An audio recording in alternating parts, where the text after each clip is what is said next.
Осијакот. Кога прв пат го здогледав, доаѓаше кон мојот автомобил и одбегнав да го погледнам. Кога свати дека нема ништо да добие од мене, се обиде со автомобилот зад мене. Погледнав во ретровизорот, за да видам дали тие ќе му дадат нешто. Потоа се вклучи зеленото светло на семафорот. Следниот пат кога го видов, подобро го погледнав. Носеше модерна плетена капа, какво што не носи никој 70 годишен човек. Обрасната брада, светли очи, а еден од предните зъби му не достигаше. Кога погледите ми се сретнаа, тој продолжи да оди, не очекувајќи ништо од мене. Имав чувство дека се сеќава над мене. На третата средба имав среќа. На сопатничкото седиште имаше половина пица од минатата вечер. Ја зедов со себе токму за ваква прилика. Кога го отворив прозорецот од автомобилот, човекот како да го чувствуваше мирисот.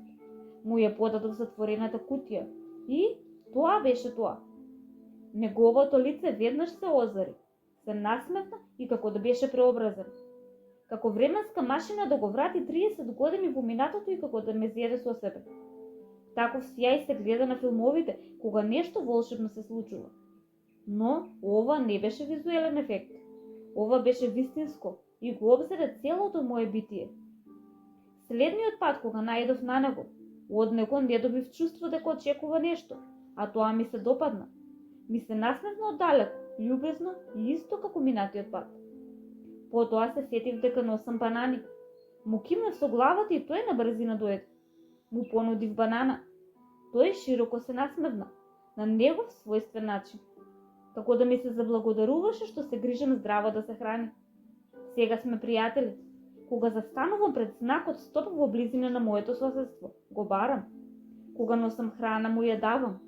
Кога имам ситни парички му ги давам. Го препознава мојот автомобил и кога ќе се приближам до крстосницата ме бара. Не упорно, туку потајно, онака како што само тој знае. Тоа е прекрасна врска каде едниот не зависи од другиот, каде едниот ги почитува границите на другиот. Еве, веќе помина известно време откако научив како да вложувам во моите односи со непознати луѓе. Луѓето кои ги среќавам за прв пат, а можеби и последен пат во животот. Случаен минувач, човекот на патарината, касиерот во маркетот. Насмевка, благодарам, добро утро и кимнување со главата ми исполнуваат со радост. Како целото мое битие да е повторно наполнато, како динамото кое го имавме на велосипедите. Велат дека тоа е што ти даваш среќа ти се враќа. Вистина е, исто како кога цртаме на лист хартија, а цртежот се пресликува на задниот дел. Но мора да давате бидејќи го сакате тоа, не бидејќи пресметувате што ќе добиете за возврат.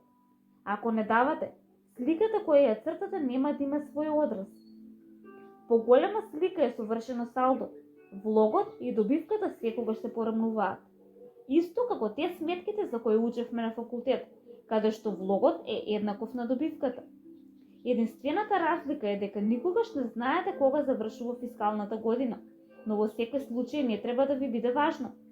Големиот сметководител на небесата ги балансира тогаш кога смета дека времето е погодно. Ако влогот и добивката не се изедначени, не се жалете. Додајте повеќе од страната на влогот. Не правете го тоа заради балансот на сметките, туку бидејќи чувствувате потреба. И не очекувате ништо за возврат. Ке имате добивка, но не правете го заради тоа. Ја уништува формулата. Ќе ја добиете кога најмногу очекувате и од местото од кое најмалку очекувате. Секако ќе ја добиете, во тоа нема сомнеш. Знам од искуство.